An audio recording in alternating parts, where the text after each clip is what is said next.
Grilling is a form of cooking that involves dry heat applied to the surface of food, traditionally from below, but sometimes from above. Food to be grilled is cooked on a grill, an open wire grid with a heat source above or below, or on a grill pan similar to a frying pan but with raised ridges to mimic the wires of an open grill. Many restaurants have indoor grills or charbroilers with electric or gas-based heating elements. Some restaurants may even use charcoal or wood. Heat transferred to the food when using a grill is primarily through thermal radiation and some infrared heat, depending on the heat source. Heat transfer when using a grill pan or griddle is by direct conduction. When the heat source comes from above, we usually use the term broiling. In both methods, excess fat drips away from the meat. Because drippings are lost during grilling and broiling, they cannot be used to create a sauce. Thus, sauces made for grilled items usually do not require drippings. It is important that a grill be preheated. A cool grill causes meat to stick or tear. In addition, a clean grill is essential for keeping meat from sticking.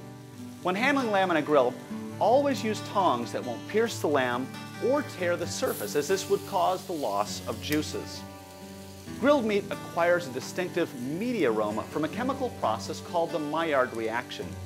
The Maillard reaction is very complex and generates complex and highly desirable aromas and flavors. Most diners will order grilled meats such as lamb by degree of doneness. The ability to determine the doneness of grilled lamb comes with experience. Chefs learn to judge the doneness of grilled meats by touch. The firmer the lamb, the more well done it will be. Grilled meats may be enhanced with rubs or marinades. Rubs are dry spice and herb mixtures rubbed on the surface of the meat before cooking. If the rub includes salt or a salt-spice mixture, it should be added just before cooking.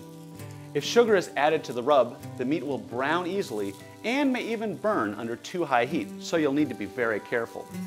Similarly, be careful not to burn the herb, spices, or other ingredients that may stick to the outside of the meat. Marinades are seasoned liquids which add distinctive flavor profiles to the meat.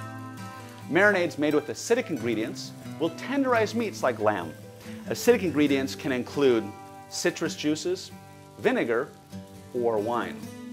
Many marinades contain different herbs, spices, and aromatic ingredients like onions, lemongrass, or garlic. You should drain the meat from the marinade and blot it dry before grilling. Remember that you should not marinate in a reactive metal container, as the acidic mixtures may react with the metal. Also remember that for food safety reasons, you should discard any remaining marinade as it has been in contact with raw meat. Grilling is a popular technique used with American lamb, perfect for butterflied legs of lamb, shoulder chops, rack chops, loin chops, boneless sirloin, and ground lamb. One of my favorite grilled lamb chop recipes is Moroccan spiced lamb chops. I'll be showing this recipe using both sirloin steaks and lamb loin chops, which are also called lamb T-bones. This recipe for Moroccan spiced lamb steaks and chops is a really easy recipe to put together, and very much true to its Moroccan name, it combines a lot of different spices and flavors into a marinade that's going to make this lamb taste absolutely extraordinary. Let's put it together. It's really fast. Here we go. We're going to start with some olive oil, put it into the bowl, and then we put lots of different flavors in. So here we go. Ready? Sweet paprika. I'm going to toss that into the oil. I have ground up cumin, ground black pepper, some ground coriander. Again, lots of different spices here because we want a very complex flavor profile. I'm going to put in some chopped up or minced up raw garlic into our marinade, and then more spices go in. So I have some cayenne. A little bit of heat is going to be fantastic in this. And to build up that flavor profile, this is some ground ginger and a little bit of saffron. It doesn't take much because the saffron's powerful. Into that, a little bit of ground cinnamon, lemon zest. Again, that's just the outside of the citrus without the white part, which is bitter. And then some honey, Doesn't take much honey, but that little bit of sweetness really goes a long way. And of course, when I'm grilling it later, you got to be careful of that honey because it will cause our chops to brown very, very nicely. A little bit of lemon juice, salt, and then lastly, I have right over here, these are some sesame seeds. And the sesame seeds, I sauteed them in a saute pan with no oil, just to bring out the color and the flavor and of course the smell. Be careful when you do this, don't cook it more than just this light brown color.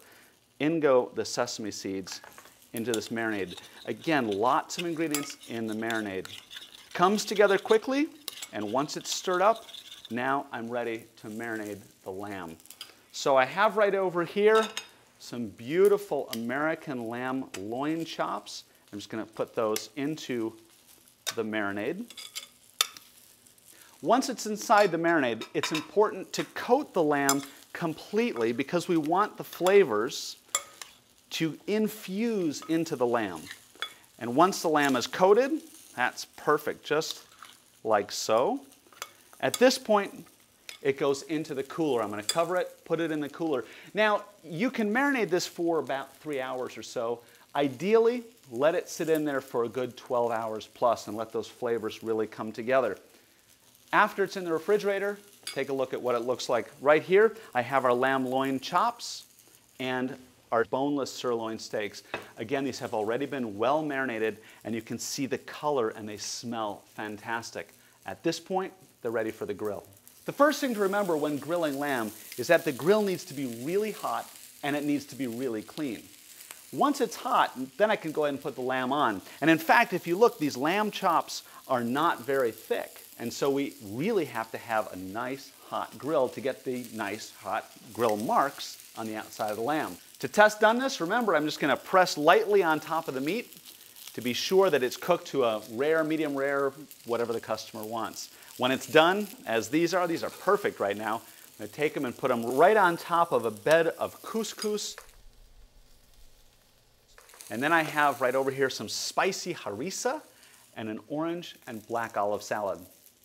This Moroccan spice lamb steak and chop recipe, as well as others, can be found on the American Lamb Board website. For more information and lamb recipes, visit www.americanlamb.com.